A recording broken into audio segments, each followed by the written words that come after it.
Happy Monday evening sa tanan nato nga mga kapaglaom, ato nga mga kaigsunan o makigalaan. Kumusta kamo diha sa inyong mga puluyanan?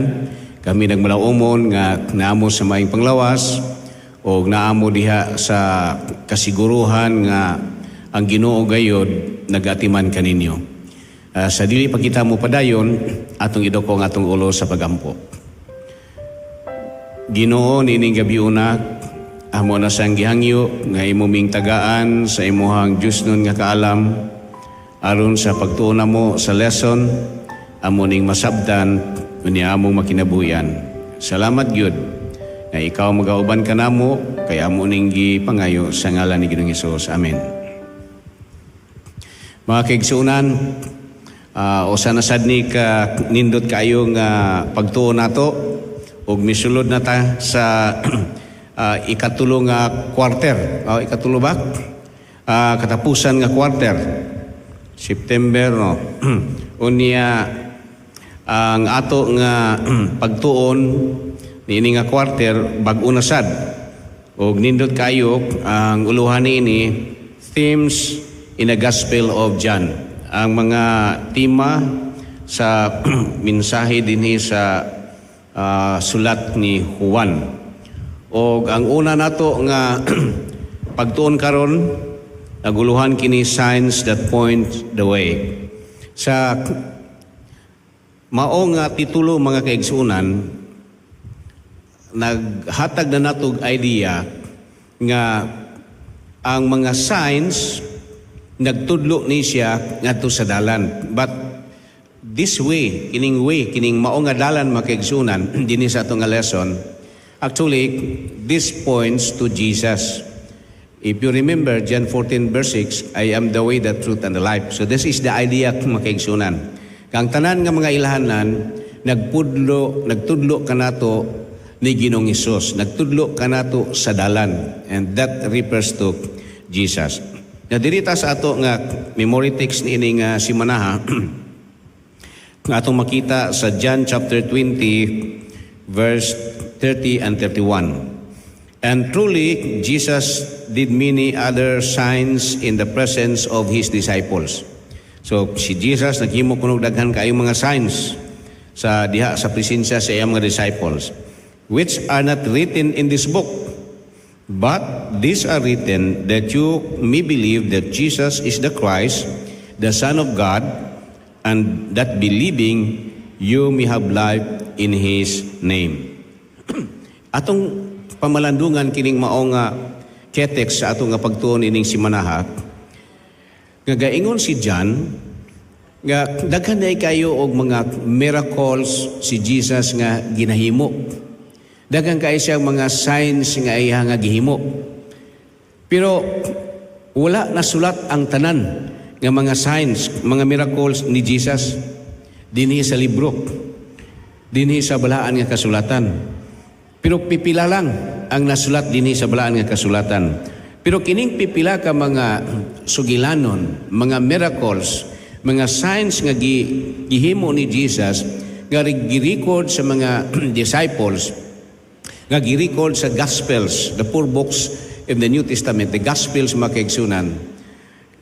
Kini nga mga sugilanon nga gisulat gisulat kini sa usa ka katuyuan atong mabasa makigsunan, that you believe that Jesus is the Christ.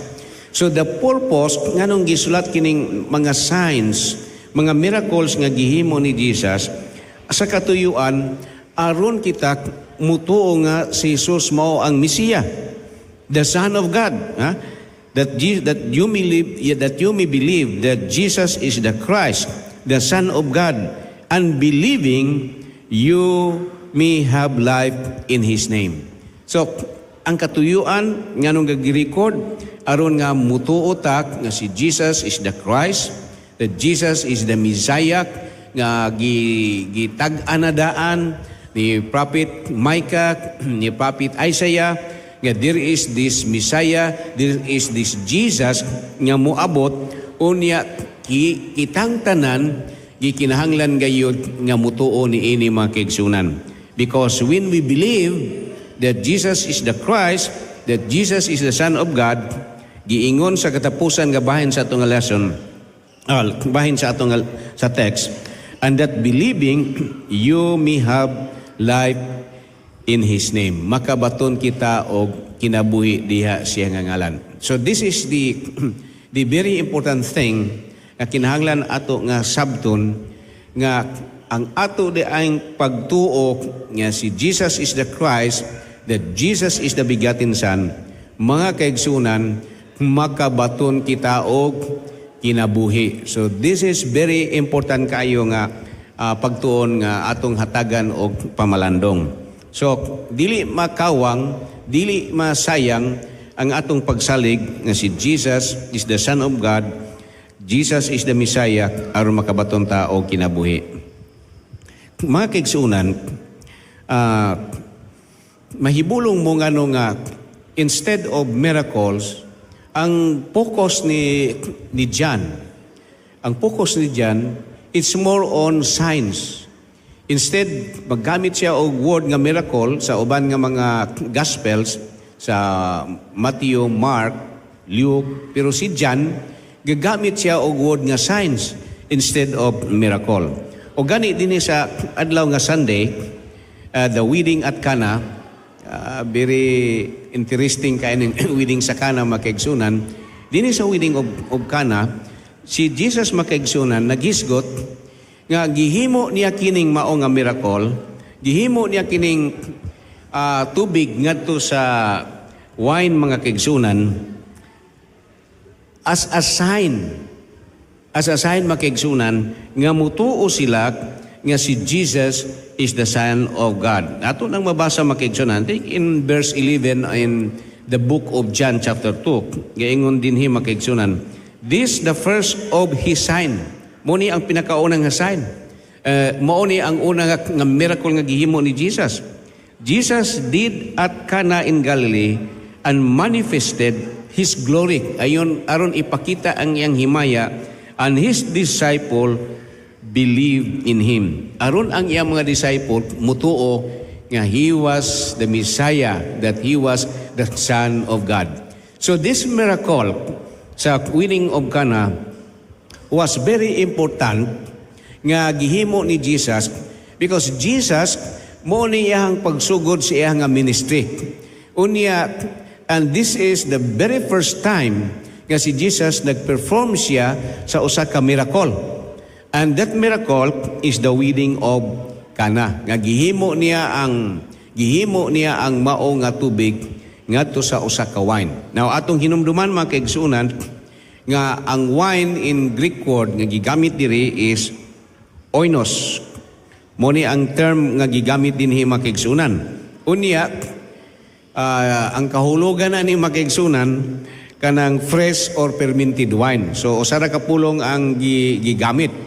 Unya pwede siya, applicable siya sa wine nga makahubog o sa mga wine pod nga dili makahubog. Kay sa ilahamang god nga vocabulary makaigsunan, I guess short sila og words mga igsuon kaysa Diyos kanang pinuga nga grapes makaigsunan, fresh kayo, gitawagin na nila og wine. Pero kana pong grapes nga ilaha nga giperment makaigsunan nga mahimo ng alcohol, na fermented na siya, ang gitawag gihapon nila makaigsunan oinos gihapon makaigsunan. So diri na to makita nga kini nga miracle ni Jesus nga gihimo niya ang tubig ngadto sa wine is a fresh juice or fresh wine nga wala mahubog ang mga tao. And there is also no record nga ang mga tao nga nakainom ni ini mga igsuon dito sa kasal sa Canak nahubog, kundi ilang gi-appreciate nga pagka-tamis, pagkalami pa ni ini ikumparar sa una nga wine nga ilang ginom sa pagsugod yun sa kasal. And this is very significant. Actually, kung atong hatagan og lawom-lawom nga pagpamalandong, even sa atong nga lesson nga pagbasa nato, kini nga miracle ni Jesus nga gihimo niya ang wine, ang gihimo niya ang tubig ngadto sa wine, doon na ni siya connection mga kaigsunan sa miracle nga gihimo sa Ginoo through Moses dito sa paggawas sa mga katawan sa Israel gikan dito sa Ehipto paingon sa yuta nga saad. So inyong nahinumduman nga si Moses gihimo niya ang suba sa Nile into blood, and Jesus also turned the water into wine nga og wine imo pong tanaon red puna siya makaigsunan, pula puna nimo tanaon. So this is a symbolic nga Jesus is on his mission nga iyang i-deliver, iyang luwason ang iyang mga katawan. So muna ang atong makita nga ikasumpay nato nga murag madugtong nato, mahimo natong parallel mga kaigsunan sa nahitabo sa deliverance sa katawan sa Ginoo gikan sa Ehipto paingon sa yuta nga saad. So ingon ana mga kaigsunan nga ang tubig gihimo og wine, it's a symbolic of God's deliverance for His people. Nga ang iyang makatawan, iyahang pagalawason. And that is the mission of Jesus. He came and to seek which was lost. So iyang kitang gagianhi, aron nga iyahang pangitawon ang nangawala, o aron ang nangawala, ang iyang makatawhan, maluwas niya pagbalik ngadto sa bakan si Ginoo. So usa na sa mga importante kayo nga punto may tungod aning the miracle in Cana nga ang wine, ang tubig himo nga wine is a symbolic of deliverance. Ug ang ikaduha nga punto makaigsunan dinhi sa wedding of Canaan, it is also a symbol of salvation. It is a symbol of salvation. Diba? Deliverance. Sa ito pag giluwas ni Moses ang makatawon sa Israel. Si Jesus po pag-anhin niya, iya pong tuyo nga luwason ang makatawhan gikan sa opresyon sa sala. Gikan sa atong pagkabihag sa sala nga pinaagi kaniya kung mutuo kita kaniya makabaton kita o kaluwasan. And that is ang core makaigsuunan sa ato nga memory text ka believing you will have life in His name. So that is deliverance, and that deliverance signifies nga luwason kita sa ato nga Ginoo, and that is the mission of Jesus. Jesus wants us to be saved. Mono gyud na ang iyang dako kayo nga tuyo makaigsunan. Gani kon ato pag yun siyang atagan pod og kanang murag literal yun kaayo nga pagpamalandong ang kinasal. You look at it makaigsunan. You look at it. Nga ang mga kinasal sa ikatulo na kaadlaw nga pista nila kay ang ilahang kasal tagsaman ka simana ang ilahang nga hikay sa pagkaon, dili man pariha karon nga ang kasal mubo ra kaayo og panahon usa ra ka kananan niya gihapra ang mga tawo nga kinsay giimbitar mo ra pod ang mukaon sa ato karon nga pamamaagi ug magtipid ta magkasal ta dayon pila lang ka tawo tagaan og invitation o katong naray invitation mo'y makasulod sa binyo sa kananan sa reception. So yun ana, pero in that time sa ato pod sa una nga panahon nga ang kasal pod open sa tanan. Mo man gani na nga kung dunay kasal sa baryo ang mahitabo halos ang tibok baryo pod mangadto dito. So dako gyud kayo nga kumbiti. So mo ni ang nitabo, grabe gyud kayo nga kumbira sa kasal. So pagay katulo ka adlaw nahutdan og wine.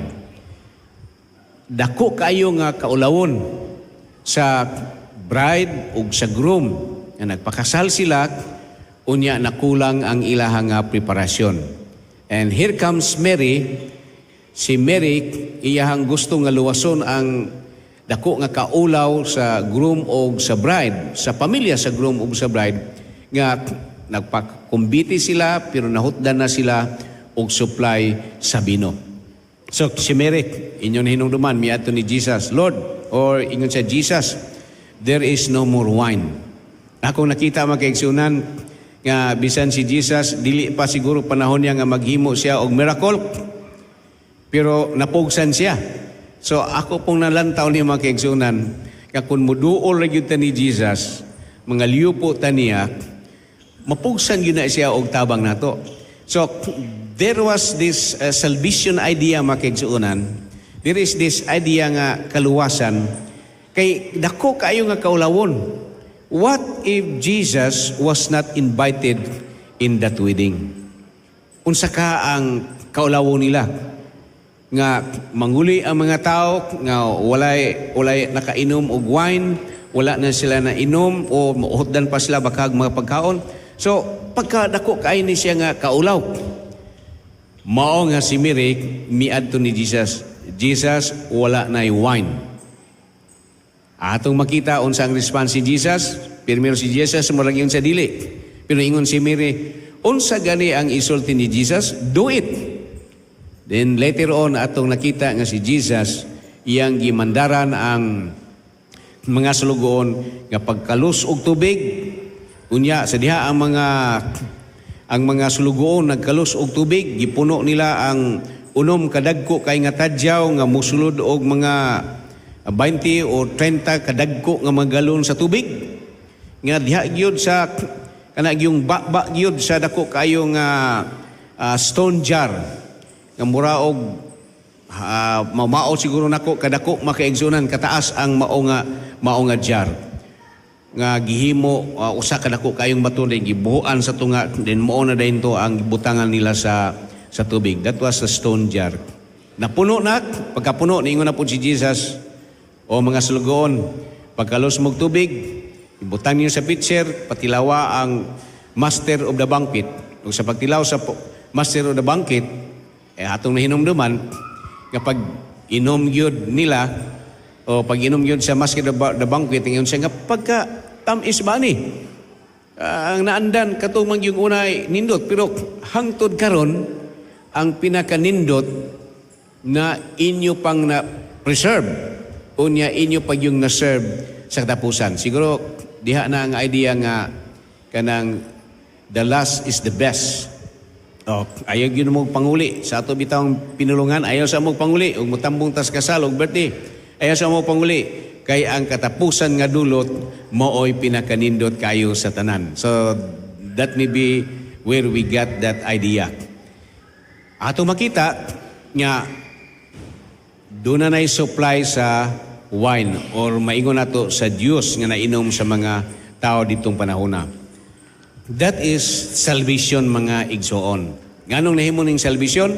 Tungod kay giluwas ni Jesus ang kaulawon sa maong bride ug sa groom sa ilang pamilya nga nahutdan na sila og supply sa wine, but Jesus come to their rescue. So we can connect that idea about salvation.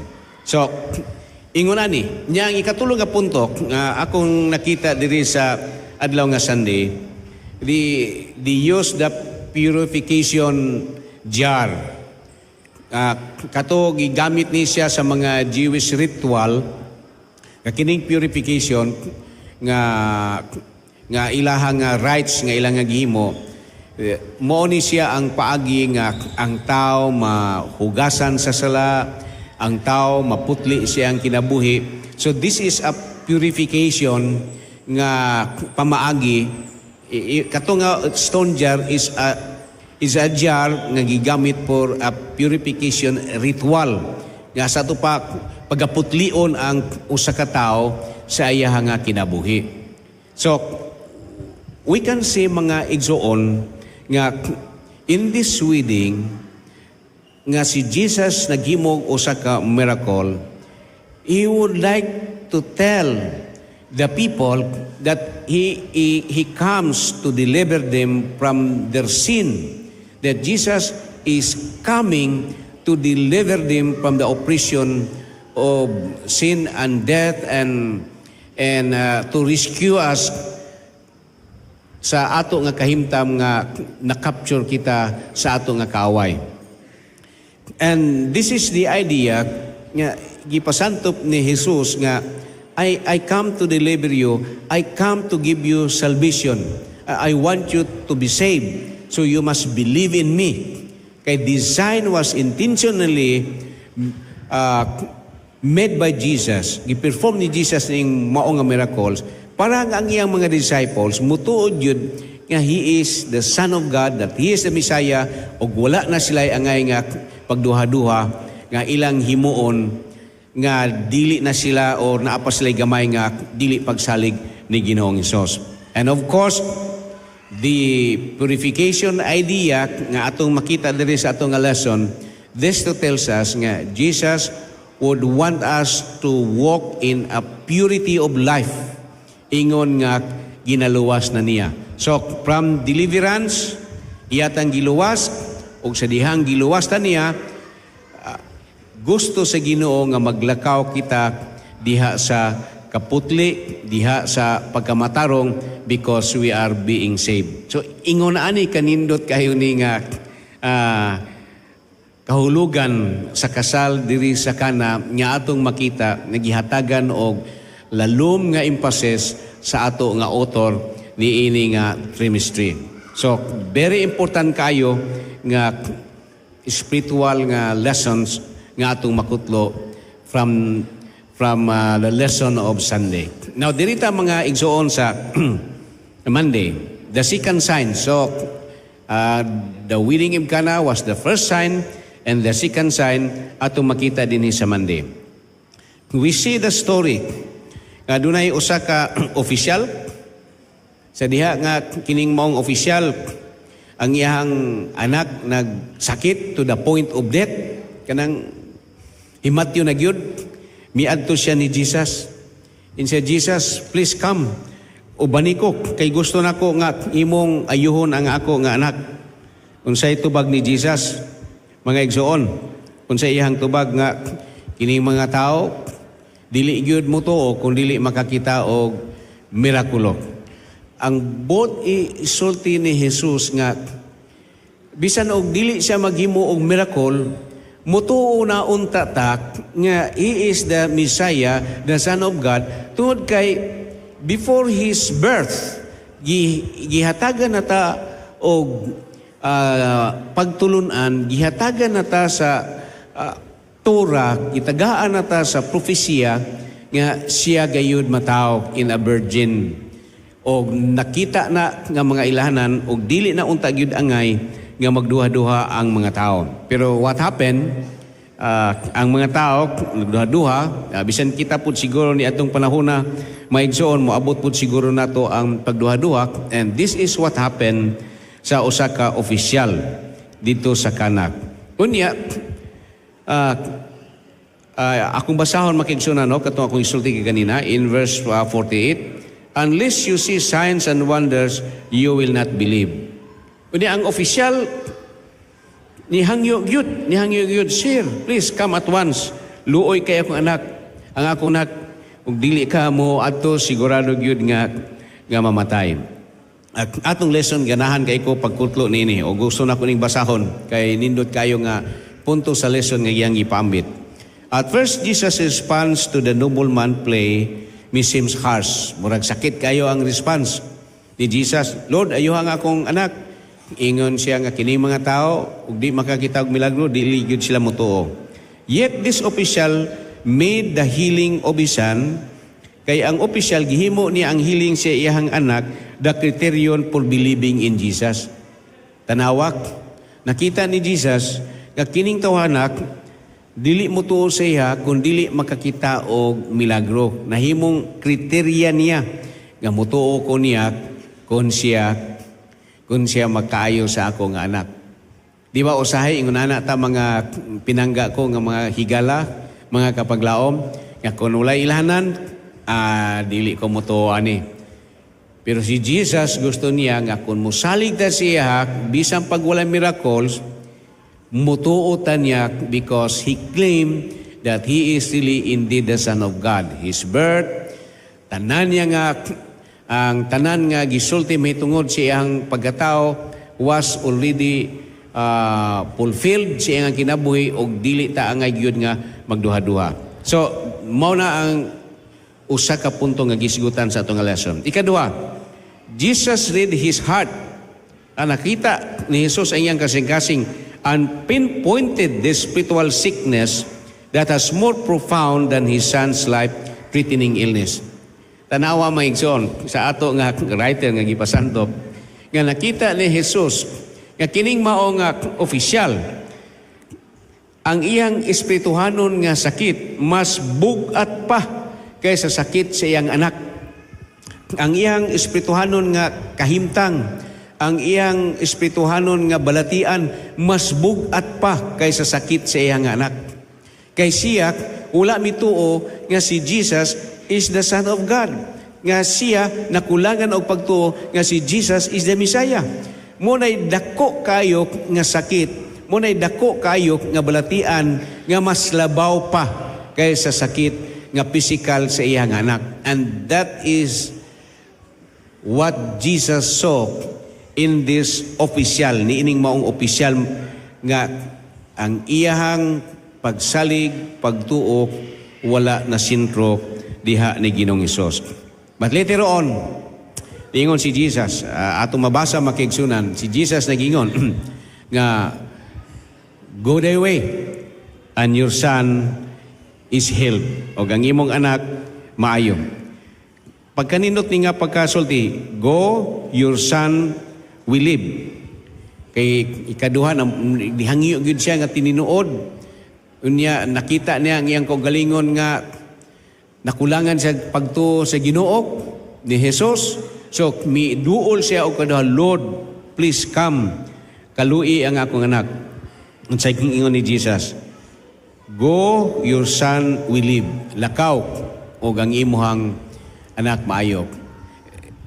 Sa diha nga nakita na sa mao nga opisyal, ang iya nga kahimtang, o shortly, bisan ni atong mga panahon na naghinulsol siya sa iyang kakulang o pagsalig ni Jesus.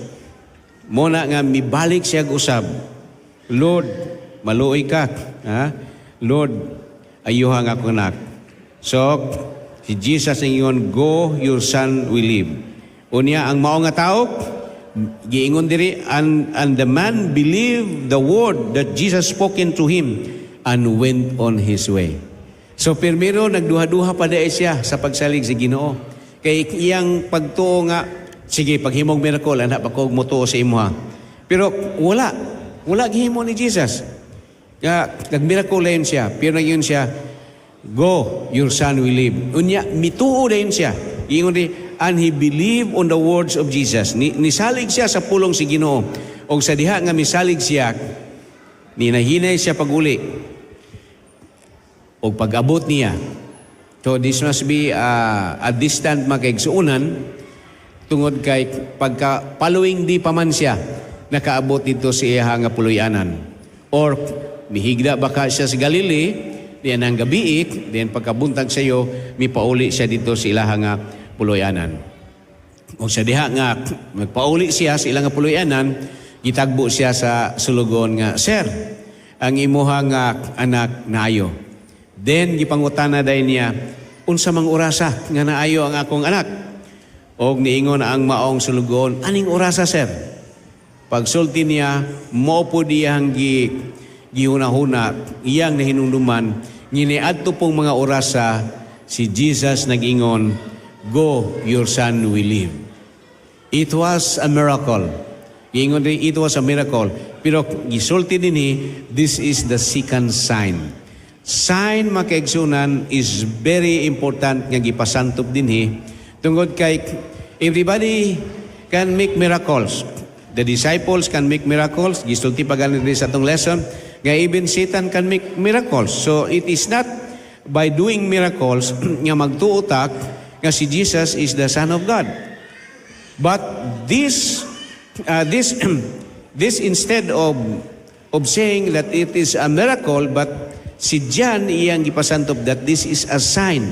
And Jesus is trying to to give us an idea nga kining iha nga ginahimo nga mga miracle is not simply for a miracle, but it is, brethren, to point us, to give us an idea that Jesus is giving a sign aron nga mutuo kita nga He is the Messiah. Aron mutuo kita nga He is the Son of God.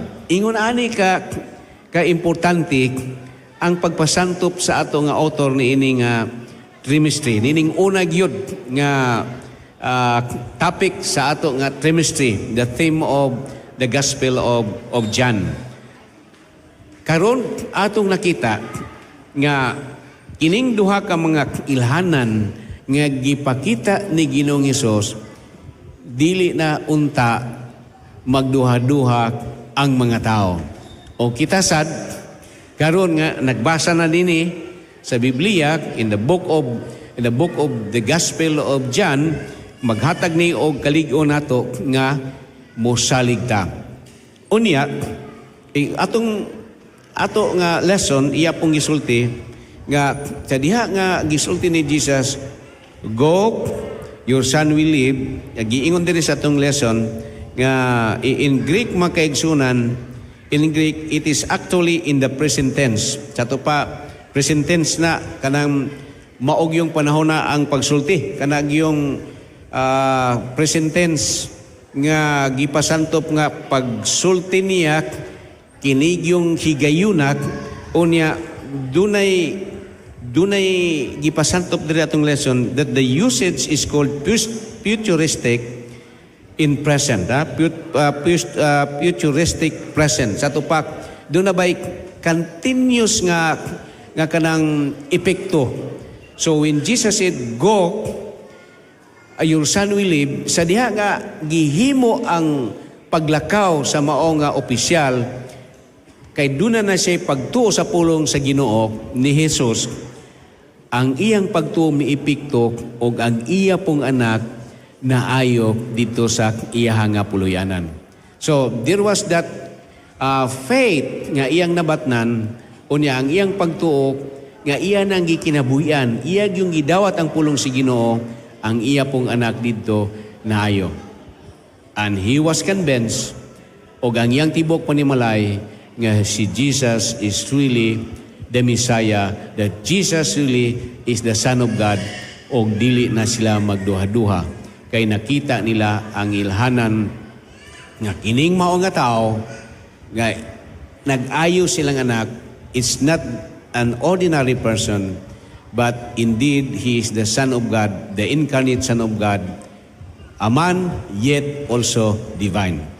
So makigsunan, mauni ang atong pagpamalandong sa ato nga lesson sa adlaw nga Domingo o sa Sunday, Domingo o sa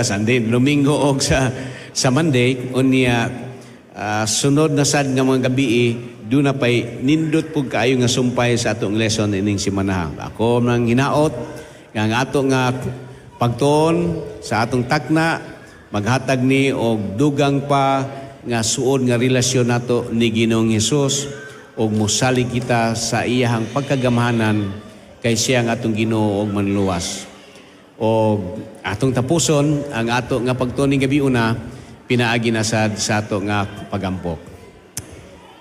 Ginoo, salamat kayo nga nining gabi una amo nga natun-an ang lesson, unya nindot kayo tungod kay nagsulti kini nga ikaw Ginoo gayud ang Mesiyas, ikaw gayud Ginoo ang anak sa Dios nga gipadala sa kalibutan, nga kun mutuo kami kanimo, makabaton kami o kinabuhi. Ug ikaw naghatag og mga ilhanan, mga signs, o nga kining mao nga signs, mao ni ang maghatod namo nga mosalig og mutuo gayud kami kanimo sa walay pagduha-duha. Salamat sa imong pag-uban kanamo nining gabi una, og tuguti imo mihatagan og maayong katulogon.